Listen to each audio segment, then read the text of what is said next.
Para ti toda adoração, só a ti são devidos, só a ti o Senhor é o nosso Deus. O Senhor é aquele que nos amou e enviou o teu unigênito para nos resgatar da morte e do inferno. Senhor Jesus, nós te entronizamos neste lugar. Não há nada que fazemos sem a tua presença. O Senhor mesmo disse: sem mim nada podeis fazer. Reconhecemos essa dependência que temos do Senhor. Espírito Santo, precisamos muito de você. Precisamos que você esteja permeando esse lugar, tocando nos corações, confirmando a palavra, abrindo o entendimento espiritual. Precisamos muito disso. Por isso, Senhor, invocamos a Trindade nesse lugar. Dizemos glória ao Pai, glória ao Filho, glória ao Espírito Santo de Deus. Que venha o teu reino nesse lugar. Que venha o teu reino. Venha o teu reino. Em nome de Jesus. Amém? Eu estou muito feliz de estar aqui. Pode aplaudir.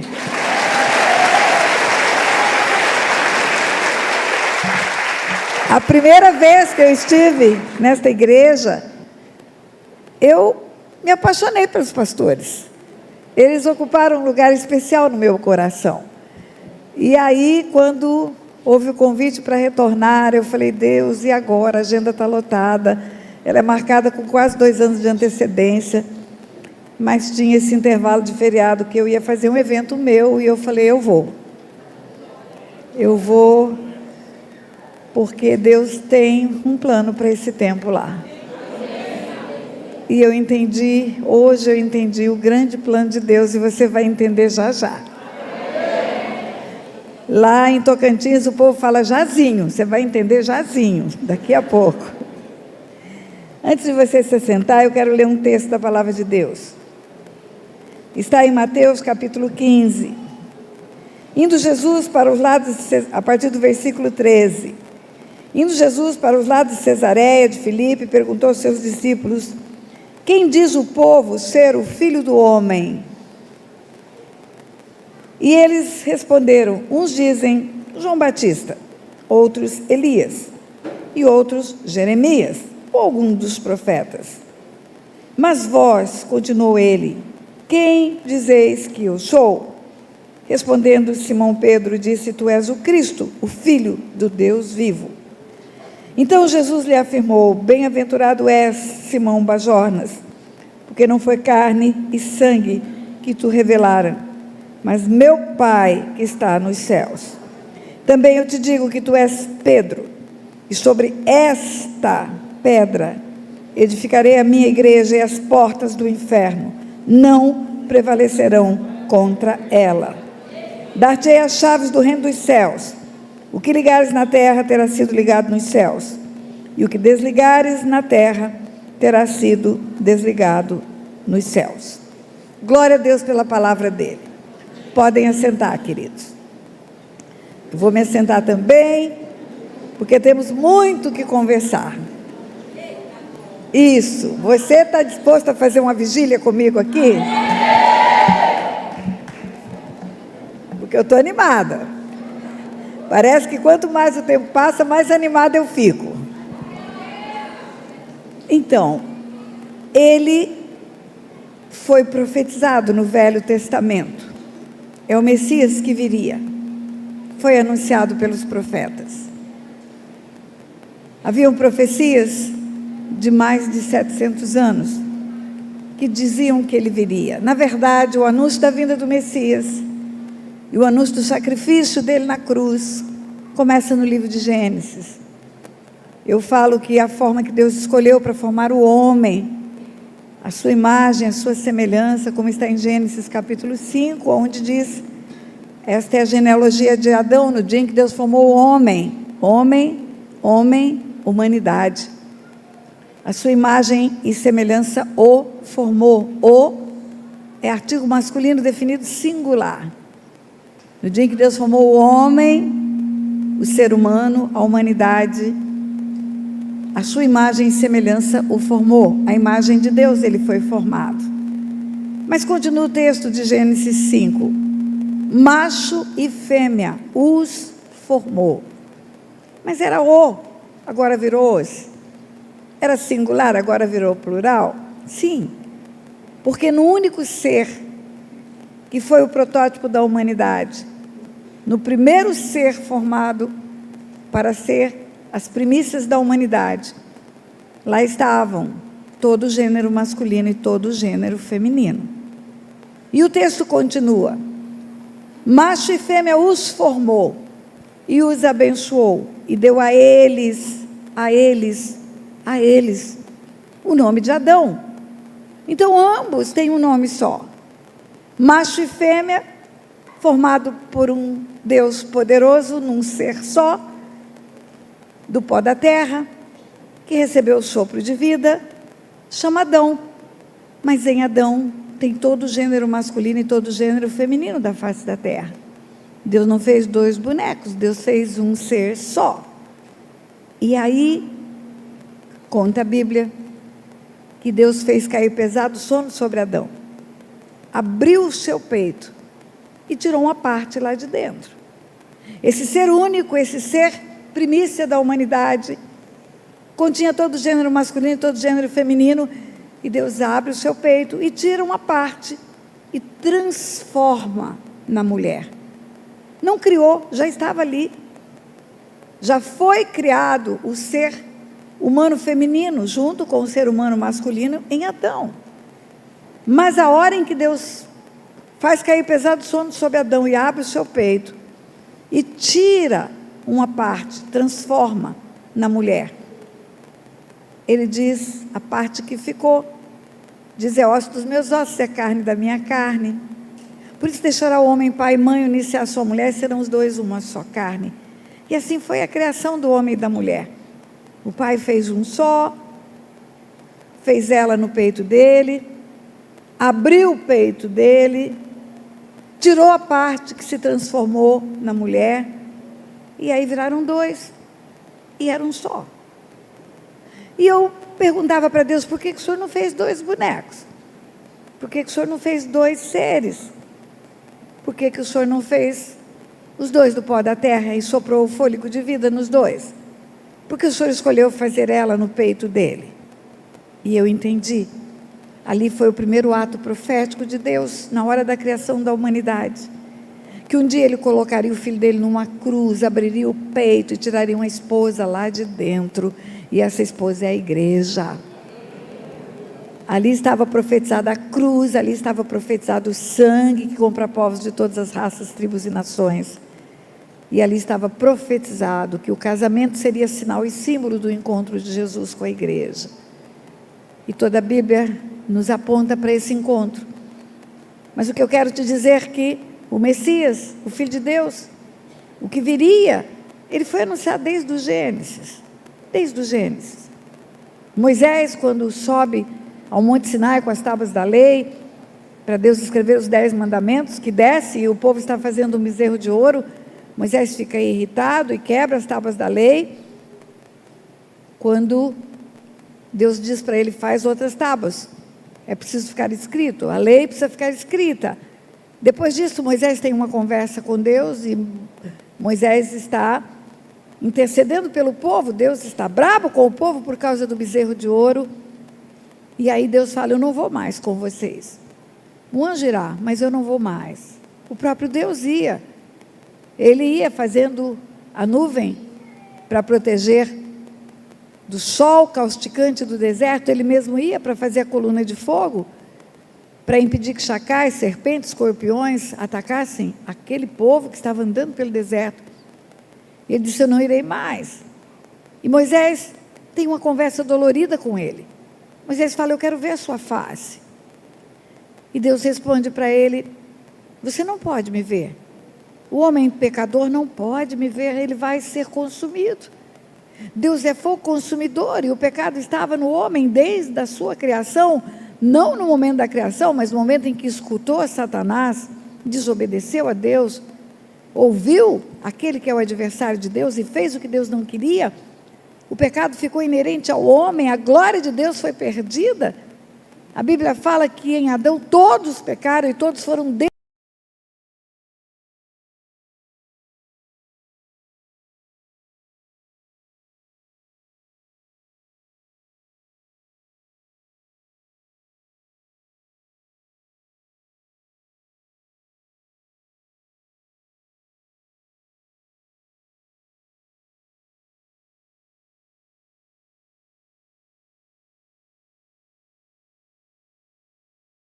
Morte não é.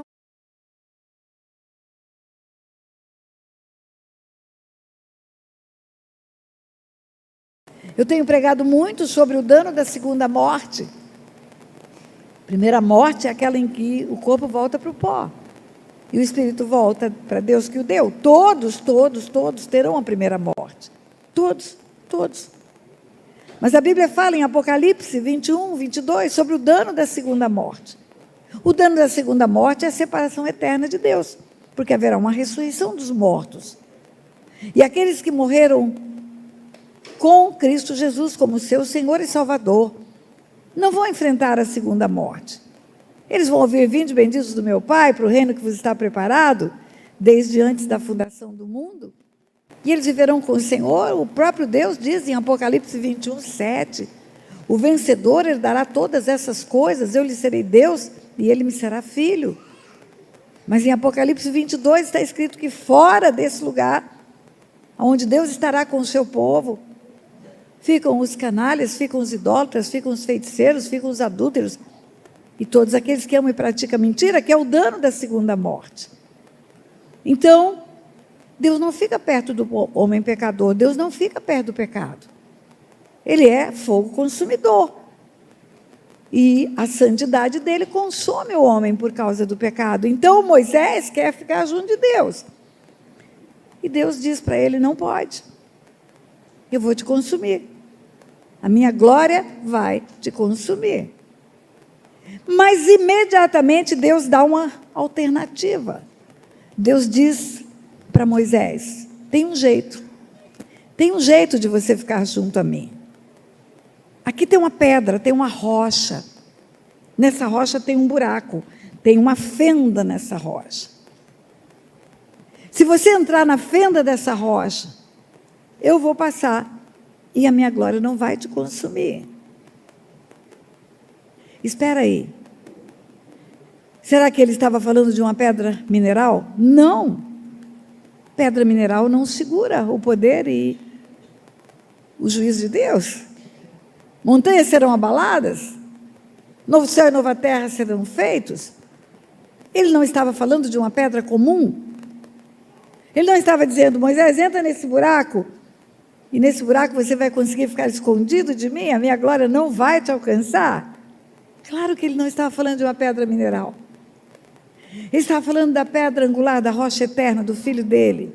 Ele estava dizendo para Moisés, profeticamente, lá no começo da humanidade: olha, meu filho vai ser colocado numa cruz, eu vou abrir o peito dele, e no peito dele, em Cristo Jesus, você vai poder ficar e não vai ser consumido. É o único jeito. É o único jeito, na fenda da rocha, no buraco da rocha, no peito de Jesus. Então eu estou dizendo a você que desde o Gênesis houve a profecia da vinda do Messias e do sacrifício do Messias. Desde o Gênesis. Isaías foi o profeta que anunciou o sacrifício dele. Ele foi moído pelas nossas transgressões, o castigo que nos traz a paz está sobre ele, pelas pisaduras dele fomos sarados. Além de perdoar as nossas iniquidades, curou todas as nossas enfermidades. O profeta Isaías anunciou a unção messiânica. O Espírito está sobre mim, me ungiu para salvar, curar e libertar. 700 anos antes do Messias nascer, Isaías nasceu. Isaías nasceu no ano 685 e escreveu sobre o ministério de Jesus, sobre o sacrifício de Jesus, sobre as duas vindas de Jesus. Quando você lê Isaías 42, fala da primeira vinda e da segunda vinda. Muita gente não entende o texto profético de Isaías 42. Na primeira parte de Isaías 42, ele fala que viria um e não esmagaria a cana quebrada, não apagaria a torcida que fumega. Ele promulgaria o direito. Está falando da primeira vinda. Ele viria como uma ovelha muda diante dos seus tosqueadores.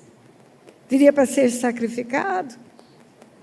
E no mesmo texto profético de Isaías 42, na segunda parte, ele fala que agora viria um como um valente, despertaria o seu zelo como homem de guerra, gritaria, faria ouvir a sua voz na praça. Ele está falando da segunda vinda, que virá para governo. Quando se cumprir o Salmo 24, levantai, ó portas, as vossas cabeças, levantai, ó portais eternos, para que entre o Rei da Glória. Não é mais o cordeiro, é o leão. É o leão. As profecias falaram da vinda dele, da morte dele, do nascimento dele. Onde ele nasceria? Miqueias escreveu, vai ser em Belém. Isaías escreveu, vai ser de uma virgem. Tudo foi anunciado, tudo. E tudo isso significa o Messias. Quando você lê os textos proféticos, quando você lê o Velho Testamento, quando você vê esses anúncios, ele é o Messias, ele é o Messias. Ele é o Messias. Mas quando ele vem para o ventre de uma mulher, quando o anjo chega e fala para uma virgem desposada de José, da casa de Davi, vai descer sobre você o Espírito Santo, o poder do Altíssimo vai te envolver, escolheu um nome para ele, Jesus. Falou para José, não a deixe, porque o que dela está gerado é do Espírito Santo, e você vai dar o nome de Jesus. Então, o Messias anunciado, profetizado desde o Gênesis, a partir da gravidez virginal de Maria, passa a se chamar Jesus. Jesus. Esse dia ele chega e fala para Pedro, quem dizem os homens que eu sou? Quem dizem, ou quem diz o povo ser o filho do homem? Quem dizem que eu sou? O que eu sou? Resposta de Pedro, tu és o Cristo, o Filho do Deus vivo. Não é o Messias e não é Jesus. É o Cristo. E o que é o Cristo? O Cristo é o sacrificado. O Cristo é o inocente morrendo pelo pecador. Você já viu aquela pessoa que está sendo acusada do que não fez e ela disse, me pegaram para Cristo? Não deve nada, mas vai pagar. Quando Pedro responde, tu és o Cristo, o Filho do Deus vivo, Jesus fala, não foi carne nem sangue. Naturalmente, Pedro, você não poderia saber disso. Naturalmente, você não poderia olhar para mim e me ver o Cristo. É só pela revelação do meu Pai, através do Espírito Santo, que você pode olhar para um homem de carne e osso, que come, que dorme, que anda com vocês, que cansa, que tem sono, e entender que eu seria sacrificado por toda a humanidade. Que a minha morte traria salvação para todos os homens da face da terra. Mas em seguida ele dá uma palavra profética para Pedro. Pedro revela aquilo que ele é e que veio fazer, e ele diz para Pedro algo profético, ele fala do futuro. Ele diz também, eu digo que tu és Pedro, e sobre esta pedra eu edificarei a minha igreja. E as portas do inferno não prevalecerão contra ela. E dar-te as chaves do reino dos céus. O que ligares na terra terá sido ligado nos céus, e o que desligares na terra terá sido desligado nos céus. Ele está falando de futuro. Pedro está olhando para ele, respondendo a pergunta dele, e ele fala algo, tu és Pedro, e sobre esta pedra eu edificarei a minha igreja. Edificarei é tempo futuro do verbo. Ele está falando do futuro. E quando ele fala, tu és Pedro, e sobre esta pedra eu edificarei a minha igreja, ele não está falando que é sobre Pedro que ele vai edificar a igreja. Eu digo que nós precisamos entender a língua portuguesa para interpretar a Bíblia, porque é na língua portuguesa que ela é traduzida para nós. Não é no grego, no hebraico, no aramaico, é no português. E quando ele fala esta pedra, ele está falando dele próprio. Se eu disser esta mulher, eu estou falando de mim. E se eu disser essa mulher, eu estou falando dessa que está na minha frente. E se eu disser aquela mulher, eu estou falando daquela que está longe. Esta mulher sou eu. Essa mulher é a pastora. E aquela mulher é a outra que está lá. Quando Jesus fala sobre esta pedra, eu edificarei a minha igreja, ele está falando sobre ele mesmo. Sobre o sacrifício dele, sobre o sangue que ele derramaria. sobre o corpo dele que seria trucidado numa cruz, sobre o sacrifício dele que estava prestes a acontecer. Ele estava falando sobre a morte dele, sobre esta pedra eu edificarei a minha igreja, porque neste corpo o homem poderá ficar escondido, e a glória de Deus vai passar, ele não vai ser consumido. Na fenda da rocha que o meu Pai vai abrir no meu peito, o homem vai poder ficar e não vai ser consumido. Ele estava falando disso. E ele fala, eu edificarei, futuro do verbo. E depois ele diz, dar-te-ei as chaves do reino dos céus. É futuro. Eu vou edificar a igreja sobre esta pedra, e eu vou dar a chave do reino dos céus para essa igreja. Dar-te-ei a chave do reino dos céus. O que ligares na terra, terá sido ligado no céu, e o que desligares na terra, terá sido desligado no céu. Aqui, ele entregou para a igreja o maior mistério. Ele entregou para a igreja a maior incumbência que a igreja teria na terra. A edificação da igreja é através dele, é o corpo dele. Mas é através da igreja que há a implantação do reino dos céus. As chaves da morte e do inferno estão com ele. Ele diz em Apocalipse, eu estou vivo, estive morto e tenho comigo as chaves da morte e do inferno. Mas as chaves do reino dos céus, e reino dos céus é mundo espiritual. A chave do reino dos céus, eu vou dar para a igreja. Eu vou entregar na mão da igreja. Queridos, se vocês me acompanham no meu canal oficial no YouTube, vocês devem ter ouvido muitas vezes eu dizer que o mundo espiritual é legal, e não é legal de joia, nem de bacana, é legal de leis. É legal de princípios, é legal de preceitos, é legal de leis estabelecidas por Deus. E uma das leis espirituais, da maior relevância para a igreja, é essa. A igreja tem as chaves do reino dos céus. E com essa chave a igreja liga ao reino da luz e desliga do império das trevas. É com essas chaves que podemos ligar e desligar. É com essa chave que podemos fazer com que as pessoas sejam libertas dos cativeiros onde elas estão. Eu quero mudar agora o texto. Depois que ele caminha entre os homens, ele cumpre o que veio fazer. Nós estamos vivendo o período da Semana Santa, comemoração, hoje é dia de ressurreição. Voltando no tempo, 2022 anos atrás, ou 21 anos atrás, 22 anos atrás, 23 anos atrás, não temos uma exatidão, mas eu diria 2022 anos atrás, a sexta-feira, teria sido o dia da crucificação. O dia em que ele, como o Cordeiro de Deus que veio tirar o pecado do mundo, foi colocado naquela cruz, derramou sangue, comprou povos de todas as raças, tribos e nações. Digno é o Cordeiro de abrir o livro, tirar o selo, porque foi morto e com o seu sangue comprou, não é comprará, já comprou. Povos de todas as raças, tribos e nações. E os constituiu reis e sacerdotes. E reinarão sobre a terra. E pelo sangue derramado, ele assinou a carta de adoção. Todos aqueles que o recebem tornam-se filhos de Deus, a saber os que creem no seu nome. Sexta-feira, o dia do sacrifício. O sacrifício não foi só na sexta-feira.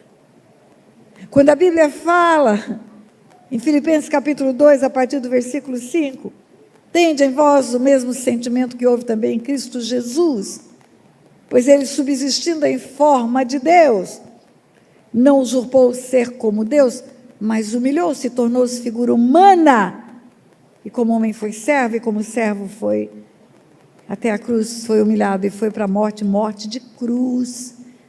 Por causa disso o Pai o exaltou sobremaneira, lhe deu um nome que é sobre todo nome, diante do qual todo joelho se dobrará e toda língua confessará que Ele é Jesus Cristo, o Senhor.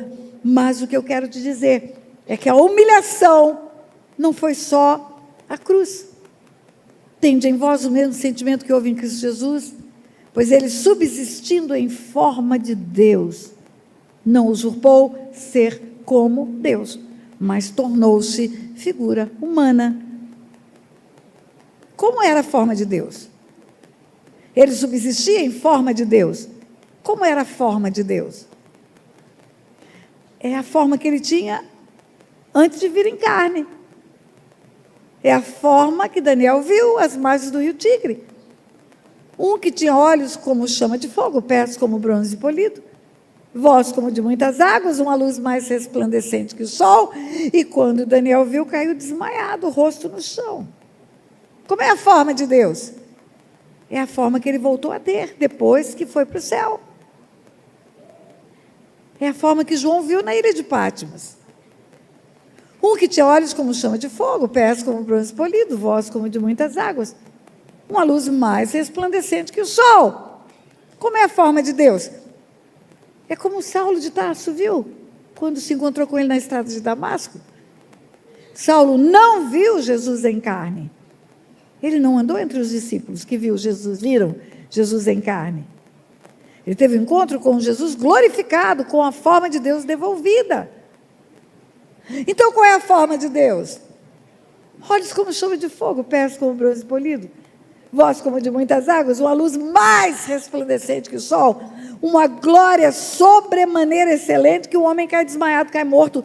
Saulo de Tarso caiu, ficou cego. João caiu como morto. Daniel caiu como morto. Ele não veio em forma de Deus. Senão os homens cairiam como mortos. Ninguém chegaria perto dele. Ele veio em carne. Figura humana. Ele veio em carne, primeiro porque tem outra lei espiritual. Tem uma lei espiritual que diz: os céus são os céus do Senhor, mas a terra deu a Ele aos filhos dos homens. Céus, mundo espiritual. Região celestial, mundo espiritual. Terra, mundo natural.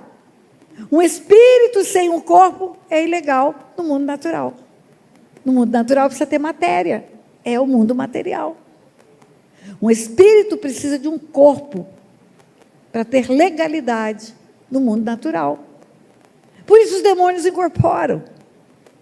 Por isso o Espírito Santo incorpora a igreja. Por isso o Filho de Deus teve que vir em carne, nascer do ventre de uma mulher.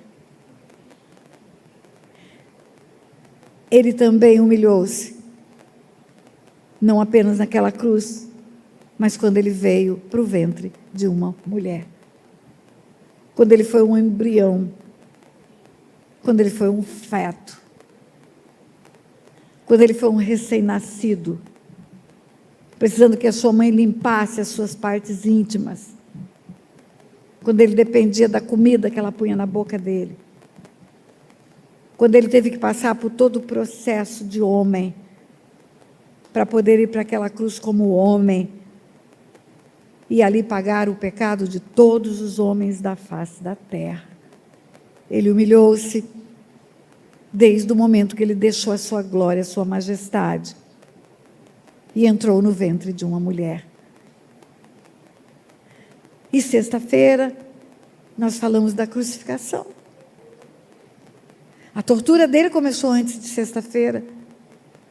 Quando você lê João 18, João 19, você vai ver o horror que foi. Você vai ver ele sendo preso à noite no Getsêmani. À noite não podia prender ninguém. Pelas leis romanas, só podia prender entre o nascer e o pôr do sol. Mas levaram-no para a casa do sumo sacerdote para torturá-lo. Então tinha que prender à noite, escondido de todas as autoridades. E a noite inteira ele foi torturado. Foi esbofeteado na casa do sumo sacerdote. Passou a noite em pé, humilhado, envergonhado, preso, e só foi entregue para as autoridades na manhã do dia seguinte. Quando você lê todo o processo, você vai ver que só quando foi dia seguinte que ele foi levado para a fortaleza de Antônia, o lugar da lei, para levarem presos. E quando chega lá, Pilatos fala, mas esse assunto me parece que é de vocês aí, é religioso.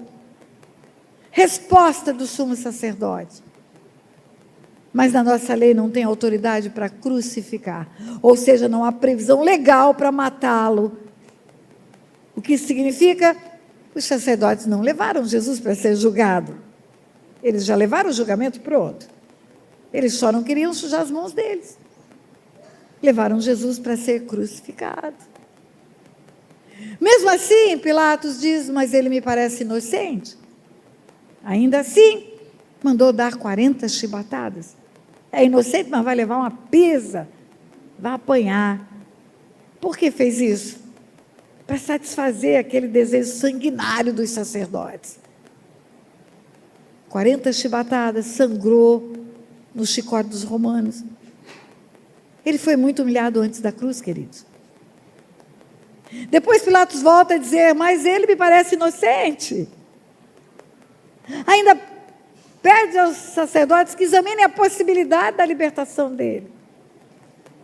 Nós podemos libertar um e o outro era Barrabás, mas eles querem a crucificação do Filho de Deus para que se cumprisse a profecia. Foi moído pelas nossas transgressões, o castigo que nos traz a paz estava sobre ele, pelas pisaduras dele fomos sarados. E ele morreu. Ele morreu naquela cruz. Sexta-feira foi o dia da paixão de Cristo. Eu falo que a paixão de Cristo somos nós. Ele se apaixonou por nós e morreu por nós.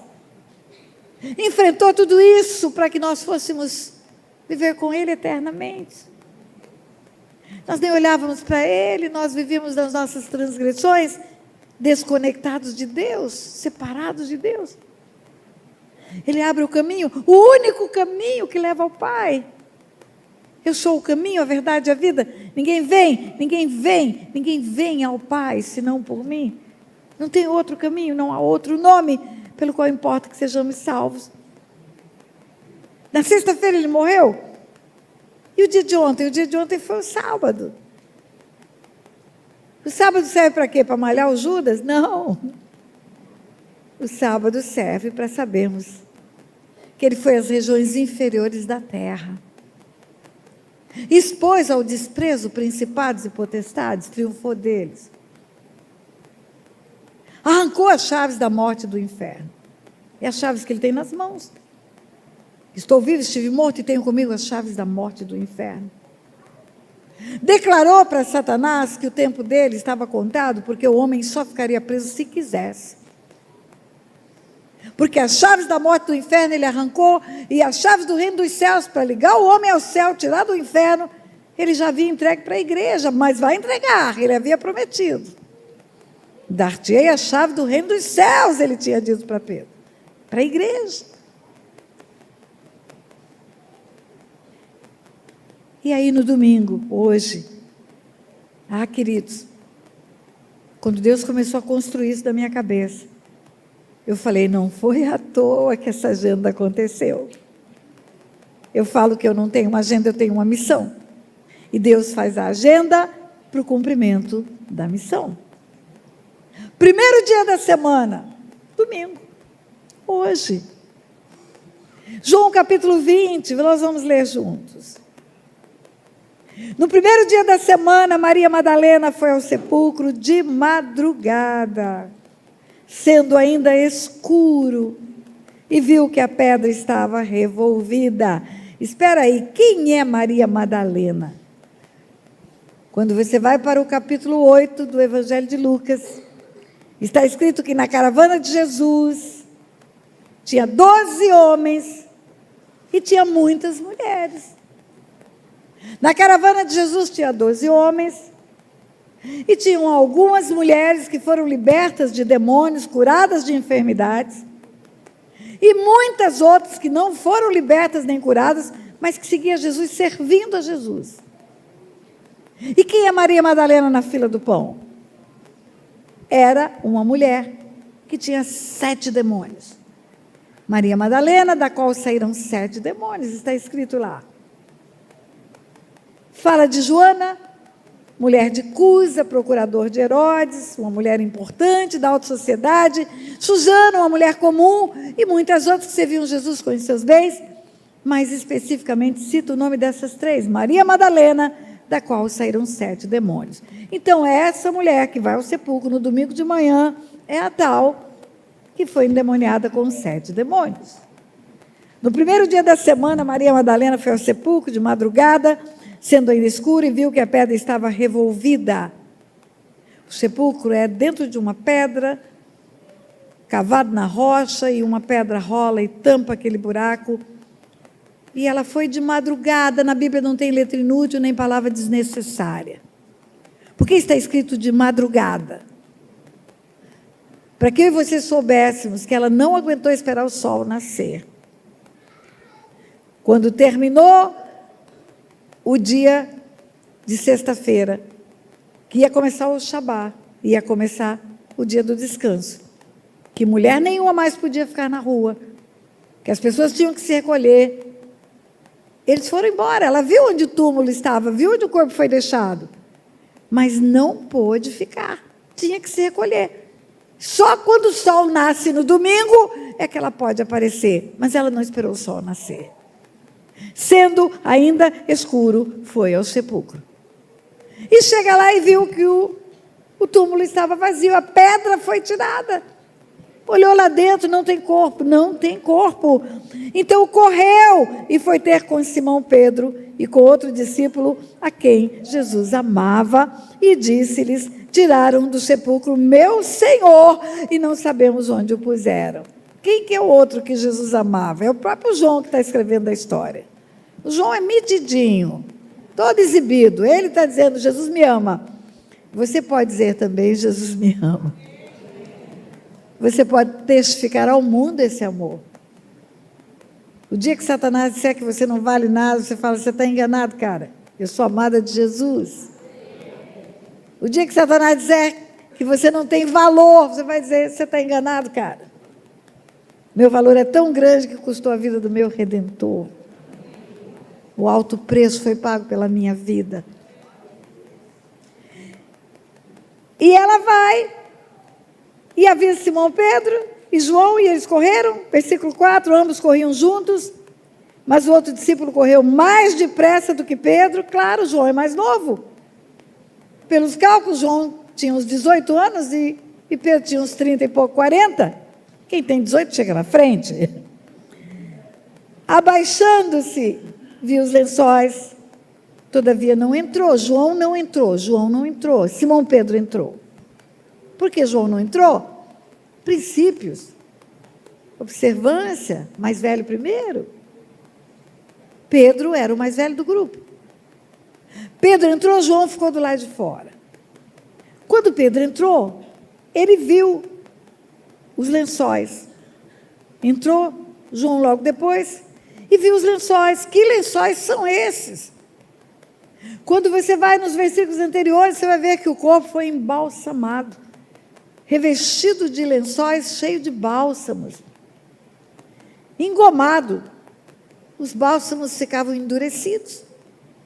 Você sabia que antigamente, quando a gente tinha filhos e não tinha fralda descartável, sabe como é que a gente fazia? Talvez aqui tenha alguém que fez isso também. Nós colocávamos fralda de pano nas crianças. Eu colocava 2 fraldas, para ficar mais grossinha. Do lado, eu fechava com um alfinete desse tamanho, pobre da criança. Mas antes eu punha um umbigueiro, era uma chincha na barriga dele. Depois eu fazia a cobertura do tronco com uma camisinha, um pagãozinho, frente para trás, frente para frente, 2 camisas para cobrir o tronco. Depois eu punha meia, e depois eu envolvia num coeiro, num pano. E depois eu botava uma manta, e botava uma touca, e botava uma luvinha, isso num calor de 40 graus de Aquidauana. A pobre da criança ficava igual um charutinho, só o nariz de fora. Era assim que envolviam os cadáveres. É como múmia. Bota pano, bota pano, bota pano, bota pano, engomado com bálsamos. É como um braço no gesso. Como que você tiraria um braço do gesso sem quebrar o gesso? Não pode. Quando eles viram os lençóis sem o corpo, entenderam que houve a ressurreição. Entenderam que o que ele havia dito tinha acontecido. É impossível tirar o bebê de dentro de estudo de pano sem desenrolar. Como que ele saiu? Como que esses lençóis estão aí? Ele conseguiu sair. E o lenço? O lenço que estivera sobre o rosto de Jesus estava à parte, enrolado, arrumado. Uma cena arrumada, uma cena para mostrar aos discípulos o indício da ressurreição. Deixa eu te contar como juíza. Indícios não são provas. Indícios são sinais muito fortes de que aconteceu o fato. Mas provas são sinais indiscutíveis de que o fato aconteceu. Indícios da ressurreição é o corpo não está lá, o túmulo está vazio. Indício da ressurreição é o lençol está intacto ali, sem o corpo dentro. Indício da ressurreição é o lenço está à parte, mas a prova da ressurreição seria ele ali. E ele não estava. Mesmo assim, os discípulos se deram por satisfeitos com indícios da ressurreição, foram embora. Está escrito, então entrou o discípulo, chegou onde chegou primeiro e viu e creu, eles creram, pois não tinha ainda compreendido a escritura que era necessário ele estar dentre os mortos, e voltaram os discípulos outra vez para casa. Muito bem, os discípulos foram convencidos pelo indício do que viram. Pedro e João, convencidos pelos sinais que haviam naquele sepulcro. Mas tem uma mulher na história. O nome dela é Maria Madalena, da qual saíram 7 demônios. Versículo 11. Maria, entretanto, permaneciam à entrada do túmulo, chorando. Diga, chorando. Essa mulher está chorando desde sexta-feira. Essa mulher está chorando desde a hora que viu a crucificação. Essa mulher chorou o sábado o dia inteiro, que teve que ficar presa dentro de casa por causa da lei. E essa mulher, quando amanhece o dia que chega no túmulo que está vazio, continua chorando. E ela chama os discípulos, ela continua chorando. E os discípulos entraram, ela não entrou por causa das regras de honra. Ficou aguardando lá de fora. Mas ela continua chorando. Então, ela está chorando há 3 dias. Chorando é um tempo do verbo chamado gerúndio. É um ato continuado. Às vezes você chama o filho para tomar café. Está na mesa o lanche. Ele fala, estou indo. Não tirou o bumbum da cadeira. Não está indo nada. Indo é um pé atrás do outro. Menino, está esfriando. Já estou indo. Não está indo nada. O certo seria, daqui a pouco irei. Se está escrito chorando, é porque está dizendo-nos o Senhor que Maria está chorando continuamente. E, enquanto chorava, abaixou-se e olhou para dentro do túmulo. O que eu estou lhe contando aconteceu na manhã de hoje. E viu 2 anjos vestidos de branco, sentados onde o corpo de Jesus fora posto, um à cabeceira e o outro aos pés. Ela viu 2 anjos. Ela está chorando desde sexta-feira, ela está à porta do lado de fora, e quando ela olha lá dentro, ela viu 2 anjos. Eu tenho uma pergunta a fazer. Pedro e João entraram? Entraram. E viram anjos? Não. Por que não? Porque eles se deram por satisfeitos com a evidência da ressurreição e foram embora. Eu acredito que quando Deus Todo-Poderoso, o Pai Celestial, olhou para aquela mulher e disse, olha, essa mulher não se dá por satisfeita só com a evidência da ressurreição. Essa mulher precisa de mais um pouco. Ela quer mais, eu vou dar mais para ela. Ela está querendo um pouco mais? Pois ela terá. E disse para os anjos, podem aparecer, porque os anjos estavam ali. Podem aparecer para ela. O que você faria se visse 2 anjos? Diga, ai, ai, ai. Eu cairia durinha para trás. Maria Madalena não deu nem bola para eles. Maria Madalena não diz, mas diz assim. Primeiro eles falaram para ela, eles falaram com ela, os anjos falaram com Maria Madalena.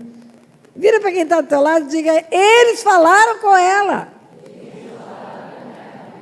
E perguntaram, mulher, por que choras? Por que choras? E ela lhes respondeu, porque levaram o meu Senhor e eu não sei onde o puseram. Eu quero é o meu Senhor, eu não quero o anjo. Tendo dito isto, voltou-se para trás e viu Jesus em pé, mas não reconheceu que era Jesus. Presta atenção, anjos na frente dela, anjos conversando com ela. Ela não deu bola e não quis ficar, ela virou-se para sair, porque ela não queria anjos, ela não entrou no sepulcro para ver anjos. Ela entrou para ver Jesus ressurreto. E quando ela se vira, tem um jardineiro, que ela pensa que é o jardineiro, tem uma pessoa em pé. Tendo dito isto, voltou-se para trás e viu Jesus em pé, mas não reconheceu que era Jesus. Como não reconheceu que era Jesus? Essa mulher não andou com ele todo o tempo do ministério dele? Sim. Todo o tempo da caminhada dele até a crucificação? Sim. Por que ela não reconheceu? Porque a última imagem que ela tem dele é arrebentado, rasgado, moído, sangrando. Agora ela vê ele normal, inteirinho. E outra coisa, se você chorar 3 dias, eu já chorei 3 dias, eu já perdi um filho. Se você chorar 3 dias, seu olho fica embaçado. Ela está com os olhos embaçados e ele está intacto, inteiro. Só tem o sinal nas mãos e no peito, o resto tudo recomposto. Ela não reconhece. E aí, não reconhecendo, perguntou-lhe Jesus. Jesus fala com ela, o anjo falou e Jesus agora falou. Mulher, por que choras? Ela continua chorando. Então ela não parou de chorar quando viu o anjo? Nananina, não. Ela viu anjos e continuou chorando. Por quê? Porque ela não quer anjos. Ela quer ver o Redentor. E aí, quando ele fala, mulher, por que choras? E ela não reconhece, porque ela pensa que é o jardineiro, responde, Senhor, se tu tiraste, dize-me aonde puseste, eu levarei. Jesus fala o nome dela, Maria. Quantas vezes ela deve ter ouvido essa voz falando o nome dela? Quantas vezes ela ouviu ele falar com ela? Quando você fala muito com uma pessoa, no telefone, quando ela fala, alô, você sabe quem é. Você identifica, é familiar. Quando ele falou o nome dela, Maria, ela voltou-se e disse, mestre, e lançou-se, claro, aos pés dele. Recomendou-lhe Jesus, não me detenhas, porque eu ainda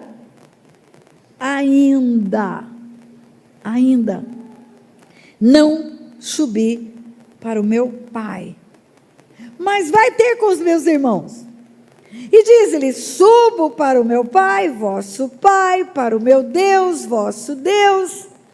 Então saiu Maria Madalena anunciando aos discípulos, vi o Senhor, e contava o que ele dissera para ela. Olha para mim, deixa eu te abençoar. Os anjos apareceram. Maria Madalena não se deu satisfeita, continuou chorando.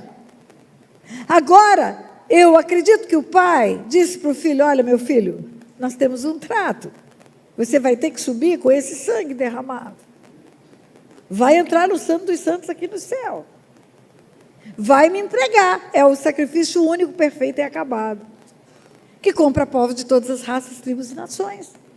Na carta aos Hebreus diz que ele entrou com um único sacrifício. Mas antes disso, eu vou deixar você aparecer para essa mulher. Pode aparecer para ela.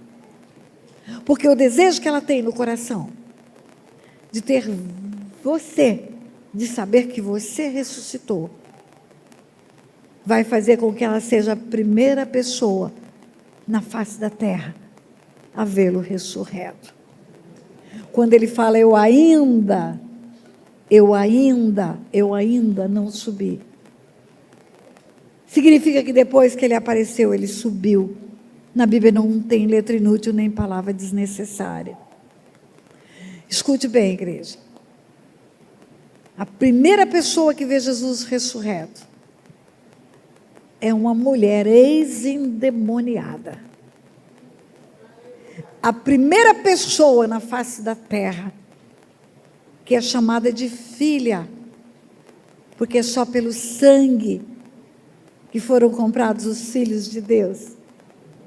Jesus, quando começa a sua caminhada, ele chama os discípulos de servos, lava os pés, ensina a ser servo. No meio da caminhada, ele chama os discípulos de amigo. Vocês não são mais servos, são amigos. Mas a partir da ressurreição, vocês não são só servos, nem só amigos, vocês são filhos do meu Pai agora. Eu agora sou primogênito no meio de muitos irmãos. E ele diz, vai ter com os meus irmãos. É a primeira vez que ele chama de irmãos. Não são mais servos, não são mais amigos só, mas são irmãos. E quem é a irmã que vai anunciar aos homens a ressurreição? Sinto muito, mas é uma mulher. E é uma ex-endemoniada.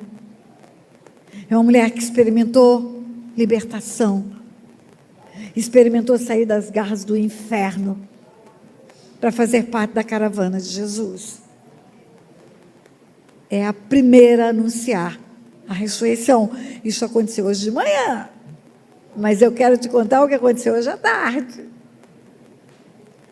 Versículo 19.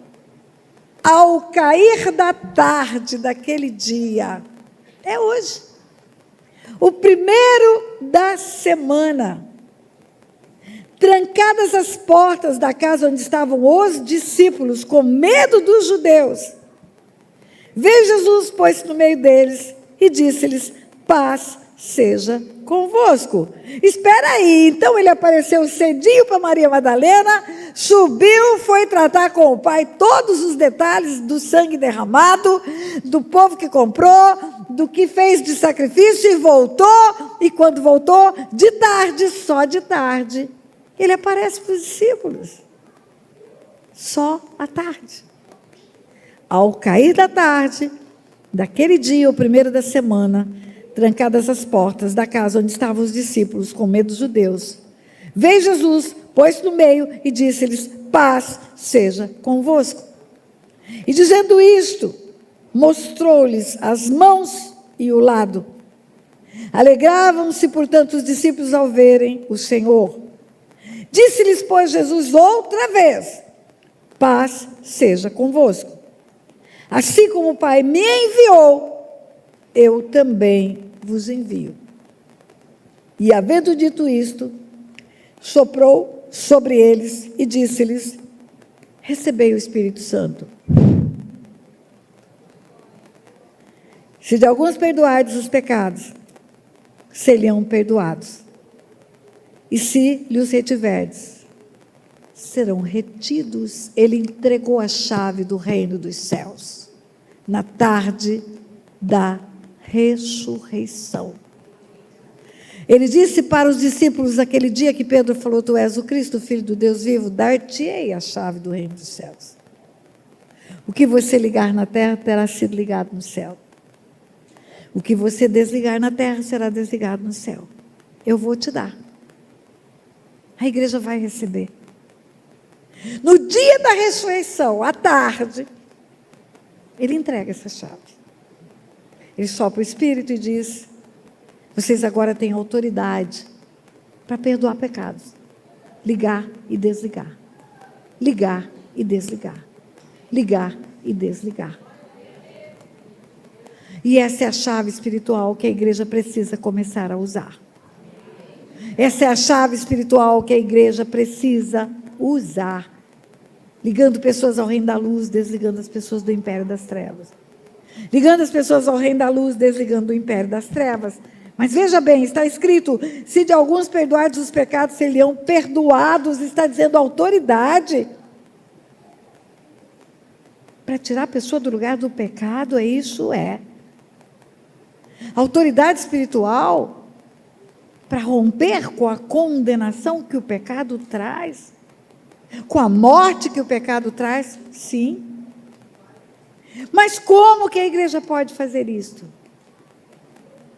A igreja pode ouvir confissão de pecados, a igreja pode desligar do império das trevas, e a igreja pode ligar ao reino da luz.